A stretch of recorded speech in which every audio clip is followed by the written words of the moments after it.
नमस्कार। भारतीय शिक्षा बोर्ड के आज के इस नए एपिसोड में आप सभी का स्वागत है। मैं हूं आपके साथ एकता मिश्रा। दोस्तों, विद्यालय में जीवन मूल्यों का बहुत बड़ा रोल रहता है और अगर महत्वपूर्ण है ये, तो ज़रूरी है कि हर विद्यालय इसे अपने सिलेबस में या किस तरीके से इसे जोड़ते हैं इसे देखा जाए। तो भारतीय शिक्षा बोर्ड इसे लेके किस तरीके से काम कर रहा है, इस पर बात करने के लिए आज हमारे साथ हैं भारतीय शिक्षा बोर्ड के सीनियर कोऑर्डिनेटर और मूल्य आधारित शिक्षण के क्षेत्र में लंबे समय से कार्यरत श्रवण शुक्ला जी। तो चलिए उनसे बात करते हैं। सर, स्वागत है आपका आज के इस एपिसोड में। सर, सबसे पहले तो ये बताइए कि आपके अनुसार जीवन में मूल्यों का क्या अर्थ है? बढ़िया, आज का टॉपिक भी अच्छा है और ये प्रश्न भी ठीक है, क्योंकि मूल्य का मतलब है उपयोगिता किसी भी चीज़ का। जैसे ये माइक है, ये माइक का मूल्य क्या है कि मेरी आवाज़ को बढ़ा देगा। अगर ये मेरी आवाज़ को नहीं बढ़ाता है तो कीमत चाहे जितनी भी हो, ये मूल्य इसका कुछ भी नहीं है, हम उठा के किनारे रख देंगे, हटाओ इसको, कबाड़ है ये। तो वैसे ही जीवन, मानव जीवन भी मूल्यवान है। तो मानव जीवन में भी जो उसकी उपयोगिता है वही उसका मूल्य है। अब उपयोगिता को कहाँ कहाँ देखेगा, तो मानव एक तो स्वयं है, मैं, फिर मेरा इंटरेक्शन कहाँ कहाँ है, तो मेरा इंटरेक्शन खुद मेरे साथ है, मेरे परिवार में है, समाज में है, प्रकृति में है और होल एग्जिस्टेंस में है। तो अगर मेरा मूल्य देखना है तो मेरा मूल्य मेरे लिए, मेरा मूल्य मेरे परिवार के संबंधों में, मेरा मूल्य समाज में और मेरा मूल्य प्रकृति के साथ और मेरा मूल्य अस्तित्व में।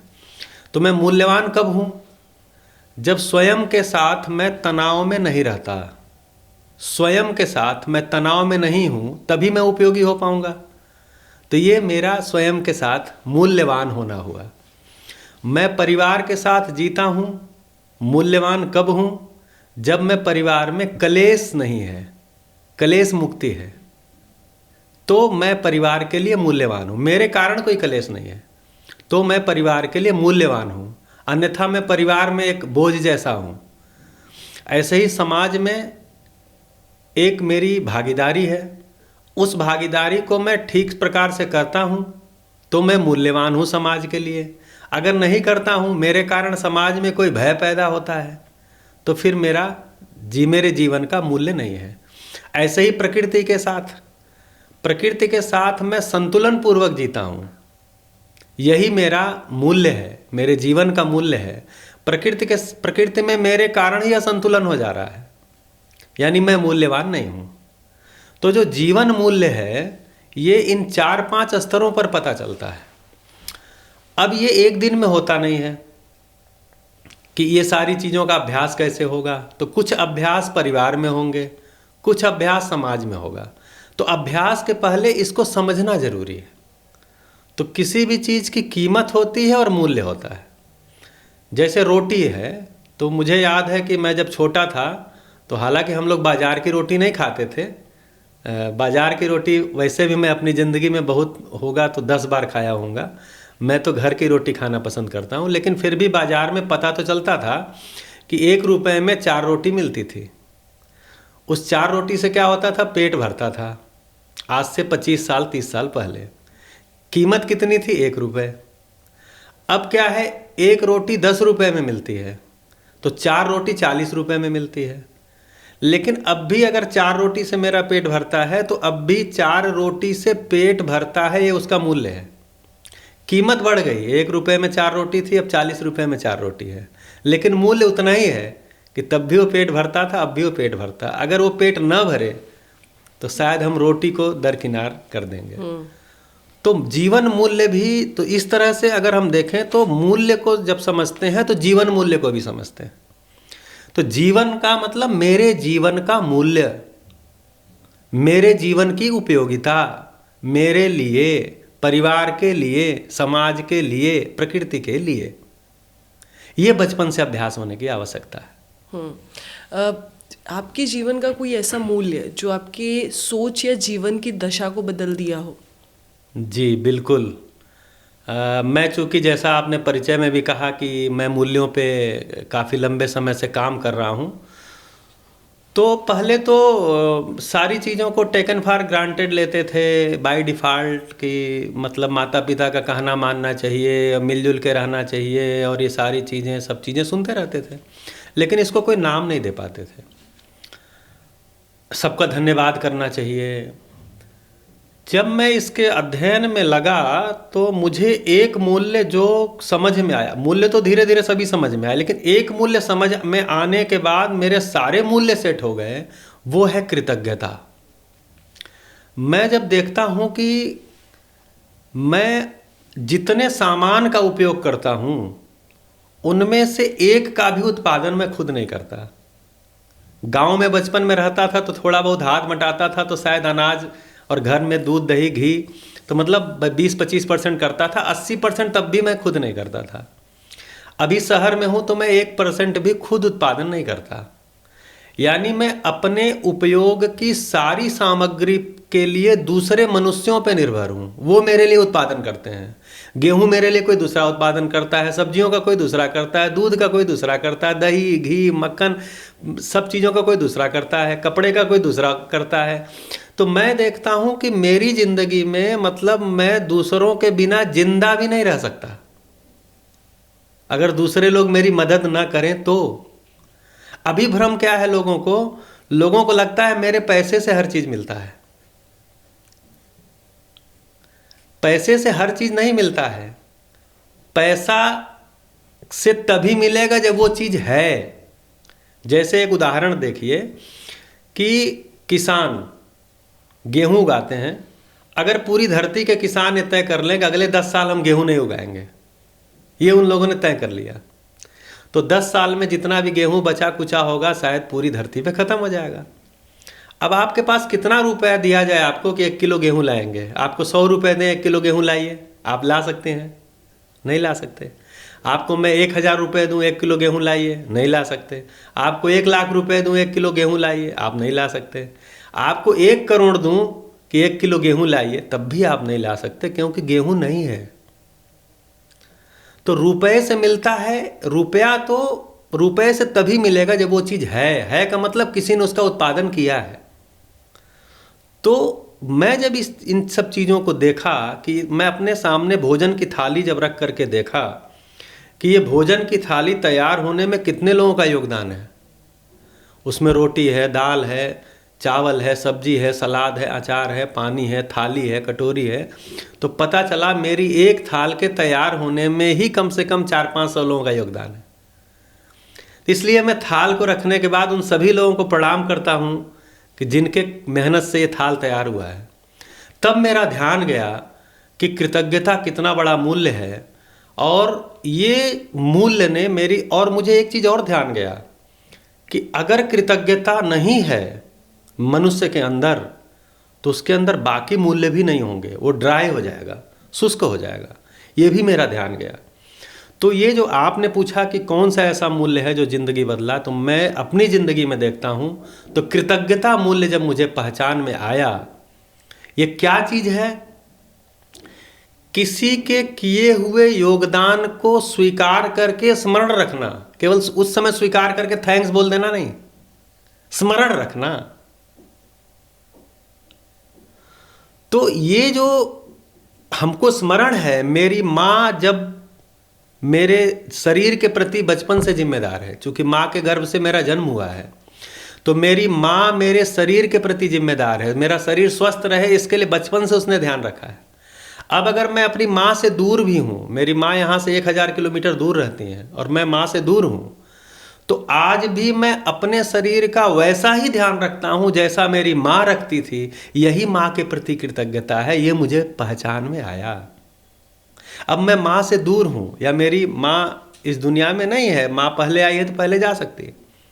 अब मैं कुछ भी आहार विहार उल्टा सीधा करके अपने शरीर को खराब करता हूँ और मैं माँ को बोलता हूँ माँ वेरी थैंक्स, माँ थैंक्स टू यू, माँ को पैसा भेज दिया, माँ को गिफ्ट भेज दिया और अपना शरीर बर्बाद कर रहा हूँ, क्या माँ को कृतज्ञता पहुँचेगी?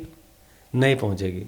तो मेरा जब ध्यान गया कि योगदान को स्मरण रखने का मतलब क्या है, ये मतलब है। तो ये मेरी ज़िंदगी में बहुत बड़ा बदलाव। आपने अभी कृतज्ञता यानी ग्रैटिट्यूड की बात की, तो अगर मैं बच्चों के संदर्भ में बात करूं जो उन्हें सिखाना चाहिए, तो क्या ग्रैटिट्यूड एक ऐसा शब्द या कृतज्ञता एक ऐसा शब्द हो सकता है जो अगर बच्चों को सिखाया जाए और उनको समझाया जाए तो उनको एक विनम्र और जिम्मेदार नागरिक बना सकता है देश का? बिल्कुल, बहुत अच्छा। मैं आपको एक छोटी सी 1-1.5 मिनट की कहानी जो हमारी भारतीय शिक्षा बोर्ड की 5वीं की पुस्तक में दी गई है, बहुत छोटी सी कहानी है। कोंकणी कहानी को हिंदी में अनुवाद किया गया है। नारियल का पेड़। 3 लोग एक घर में हैं, विवेक, सुरेखा और उनका बेटा वेद। वेद मेडिकल का ग्रेजुएट करने के बाद पीजी करने यूएसए गया हुआ है। विवेक रिटायर हो गए हैं और सुरेखा किसी जगह पे पार्ट टाइम काम करती है। उनके घर में राधे नाम का एक सेवक, वो सेवा करने के लिए है, उनका सहयोगी। तो सुरेखा आज अपने ऑफिस से लौटते समय नारियल के कुछ पौधे लाई थी जो मलेशियन वो प्रजाति के हैं और वो काफ़ी नारियल में काफ़ी पानी आता है। तो वो आ करके बोलती, विवेक ये नारियल मैं आज लेकर के आई हूँ, इसे लगाऊंगी, इसमें तो गागर गागर भर पानी आता है।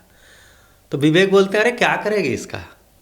विवेक को ध्यान आ जाता है कि सुबह सुबह वेद का फ़ोन आया था। वो सोचने लगते हैं। वेद बोलते हैं कि पिताजी माँ को बता दीजिएगा कि मुझे ग्रीन कार्ड मिल गया है और मेरा जो एक्सपर्टाइज मेडिकल साइंसेज में है उसका यूज इंडिया के अंदर नहीं है, तो मैं अब यूएस में ही बसूंगा, ऐसा मैंने तय कर लिया, ये बात आप माँ को बता दीजिएगा। अब वेद देखते हैं कि माँ नारियल लेके आई हैं सुरेखा, तो बोलते हैं अरे क्या करेगी इसका? पहले भी तू अनार लगाई है, नींबू लगाई है, संतरे लगाई है, सेब का प्लांट लगाई।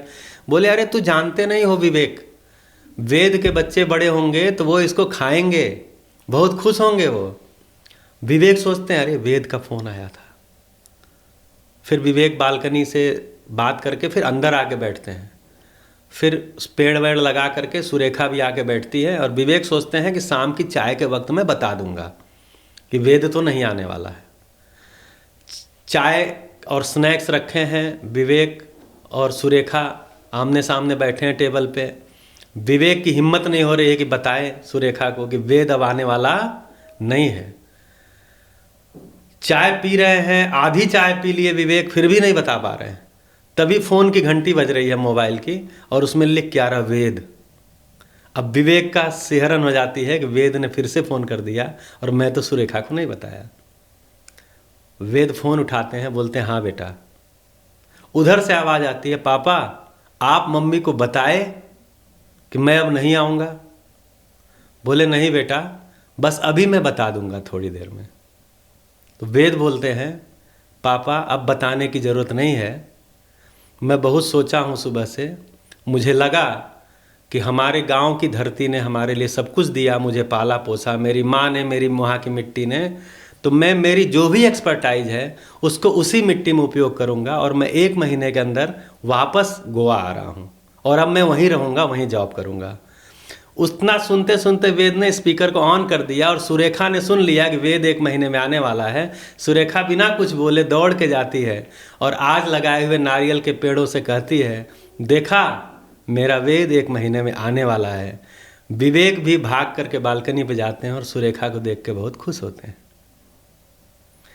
इसमें जो क्वेश्चन दिए गए हैं वो कृतज्ञता को बताते हैं कि कृतज्ञता किसी न किसी समय जब खिलती है तो मनुष्य बहुत सी बड़ी बड़ी चीज़ों को भी छोड़ सकता है। ऐसा मूल्य है ये। उसको जब भी योगदान याद आता है तो बहुत सी बड़ी बड़ी चीज़ों को भी छोड़ सकता है। तो छोड़ने का मतलब ये नहीं है कि वो अपने को कष्ट में डाल दे। सुविधा बड़ी चीज़ है ऐसा लगता है हमको, और जो हमारा भाव की तृप्ति है वो छोटी चीज़ है। ऐसे समय में हम सुविधा के चक्कर में ज़्यादा पड़ जाते हैं। भाव की तृप्ति, जैसे ही भाव हमको पकड़ में आने लग जाता है तब भी हमको सुविधा मिलेगा। ऐसा नहीं है वो इंडिया में आएगा तो उसको पैसा नहीं मिलेगा। तो इस तरह से कहानी के माध्यम से फिर उसमें क्वेश्चन, जो रिफ्लेक्टिव क्वेश्चन डाले गए हैं कि आपको अगर ऐसा अवसर मिले, बच्चों से कहानी पे बात नहीं करते, आपको ऐसा अवसर मिले, आपकी कोई विशेषज्ञता हो तो उसका क्या उपयोग कर, आप किसी के एक के योगदान को बताइए जो आपकी ज़िंदगी में किया हो। तो इस तरह के प्रश्न करके, ऐसी छोटी छोटी कहानियाँ रख करके आप हमारी हिंदी की, अंग्रेजी की किताबें देखेंगी तो उसमें सभी किताबों में क्या मूल्यबोध हम उससे देने वाले हैं लिखा हुआ है। सर, एक आखिरी सवाल, आज के इस एपिसोड में ग्रैटिट्यूड पे आपने बात की, कृतज्ञता पे कहानी के ज़रिए आपने बात की, तो भारतीय शिक्षा बोर्ड में किस तरीके से टीचर्स को, या आपने एक पाठ्य पुस्तक के बारे में बात की, लेकिन इसको किस तरीके से बच्चों को समझाया जाए कि उनको सिर्फ एग्ज़ाम का क्वेश्चन सॉल्व करना ये ना लगे, उनको ये लगे कि नहीं, इस तरीके के अगर हम चीज़ों को अपने जीवन में लाते हैं तो हमारे जीवन में भी उद्धार होगा और हम एक अच्छे नागरिक बनेंगे। ये टीचर्स या फैमिली, पेरेंट्स को आप किस तरीके से बताते हैं कि बच्चों को ये सिखाना चाहिए? बढ़िया। एकता जी, इसके पहले हम लोग पॉडकास्ट किए थे, आप और हम बातचीत किए थे, जिसमें विद्यालय संस्कृति के ऊपर बातचीत किए थे। तो विद्यालय संस्कृति का मतलब ये हुआ कि हम सुबह से शाम तक की दिनचर्या में इसको सिलेंगे।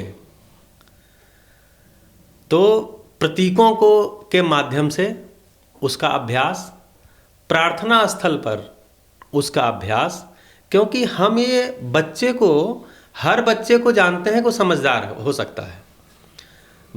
किसी भी शिक्षा पद्धति में बच्चे और बच्चे में भेद करना ये नहीं सिखाया जाता। भारतीय शिक्षा बोर्ड भी शुक्राचार्य के उस सूत्र को बहुत ही अच्छे से फॉलो करती है। अमंत्रम अक्षरम नास्ति, नास्ति मूलम अनौषधम, अयोग्य पुरुषः नास्ति, योजकस्य तत्र दुर्लभः। कि कोई भी मनुष्य अयोग्य नहीं है, उसकी योजना करने वाला चाहिए। जैसे एक जड़, कोई भी जड़ नहीं है जिससे दवा न बन सकती हो, कोई अक्षर नहीं है जिससे मंत्र न बन सकता हो, उसी तरह से कोई मनुष्य नहीं है जो अयोग्य है। होना क्या है? योजक चाहिए इसके लिए, जो अक्षर से मंत्र बना दे, जो जड़ से दवा बना दे, जो मानव को उसकी योग्यता को पहचान करके समझदार बना दे। तो भारतीय शिक्षा बोर्ड भी ये मानती है, उसकी पूरी स्वीकृति है कि हर बच्चा समझदार, जिम्मेदार हो सकता है। इसलिए हम विद्यालय संस्कृति में हर चीज़ को, चाहे वो प्रार्थना स्थल हो, चाहे वो भित्ति लेखन हो, चाहे वो शिक्षकों का आचरण हो, शिक्षकों के आचरण के लिए हमारी जो प्रशिक्षण है उसमें विद्यालय संस्कृति के ऊपर भी प्रशिक्षण है। जो विद्यालय संस्कृति में हम मूल्यों के ऊपर और संबंधों के ऊपर पिछली बार हम लोगों ने चर्चा किया था, एक एक संबंधों पे हम चर्चा करेंगे, क्योंकि संबंध में ही मूल्य होते हैं।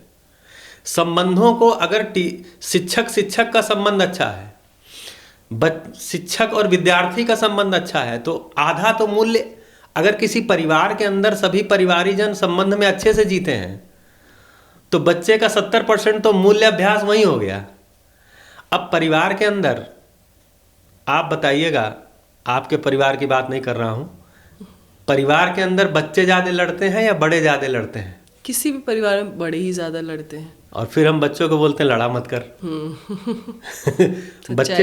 बच्चे ज़्यादा मोबाइल में लगे रहते हैं या बड़े ज़्यादा मोबाइल में लगे रहते हैं? बड़े।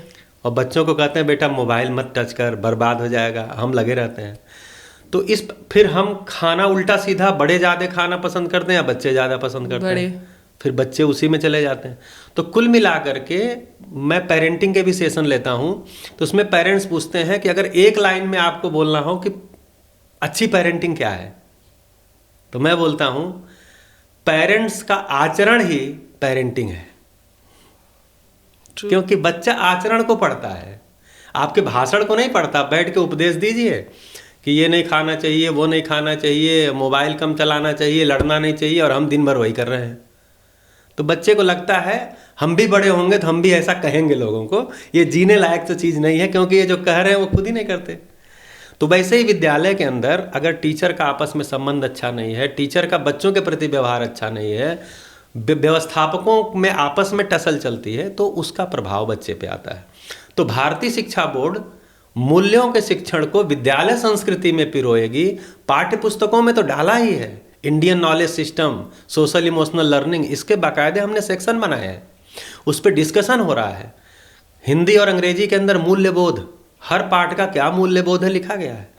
तो पाठ्य पुस्तकों के माध्यम से, विद्यालय संस्कृति के माध्यम से और प्रशिक्षण के माध्यम से, ये तीन माध्यमों से हम बच्चों के अंदर मूल्यों को का जो इनकलकेशन है, जुताई है उनके अंदर मूल्यों की, उनके अंदर मूल्यों का मूल्य होता ही है, बस उसका उनको ऊपरी सतह पे लाना है। जैसे मेरे अंदर कृतज्ञता है, संबंध में उस अभ्यास करते हैं तो उसका मुझे स्वाद आने लग जाता है।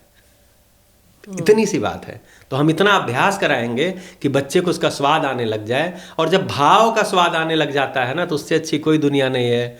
बस एक बात कह के मैं पूरा कर दूंगा, एक बढ़िया टेम्परेचर, जितना टेम्परेचर चाहिए उतने टेम्परेचर पे हम एसी रख के और बढ़िया नरम सोफे पे दो लोग बैठे हुए हैं, और उन दोनों लोगों के बीच में टसल है, तनाव है।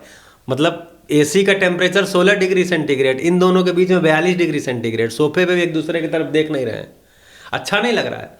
लेकिन अगर दो लोगों के बीच संबंध अच्छा है, बाहर कड़ी धूप है, उस धूप में खड़ा होकर भी 1 घंटा बात करते हैं पसीना पोंछते हुए, और बड़ी खुशी भी आती है। क्यों? क्योंकि वहाँ भाव की तृप्ति हो रही है। तो सुविधा से बड़ी भाव की तृप्ति है, और भाव को ही मूल्य कहते हैं। मूल्य बोध के बिना भाव नहीं आता। बहुत अच्छी आपने जानकारी दी। आज के इस एपिसोड में आपको ये पता चल गया होगा कि ग्रैटिट्यूड क्यों होना चाहिए, मूल्यों का क्या रोल है आपके लाइफ में, और बच्चों को किस तरीके से सिखाना चाहिए। अगर आप पेरेंट्स हैं तो पहले आपस में चीज़ों को आप ठीक करें, उसके बाद बच्चे तो अपने आप सीख जाएंगे, ग्रैटिट्यूड की भावना उनमें आ जाएगी। अगर आप टीचर्स हैं तो स्कूल में एक ऐसा डेकोरम या एक ऐसा आप माहौल बना के रखिए कि बच्चे आपसे सीखें और आपसे इंस्पायर हो। यही आज के इस पॉडकास्ट का मेन उद्देश्य था, जो भारतीय शिक्षा बोर्ड आपको समझाना चाहता है, और भारतीय शिक्षा बोर्ड के स्कूलों में इसकी झलकी आपको देखने को मिलेगी। मिलते हैं अगले एपिसोड में फिर से पार्ट 2 लेकर।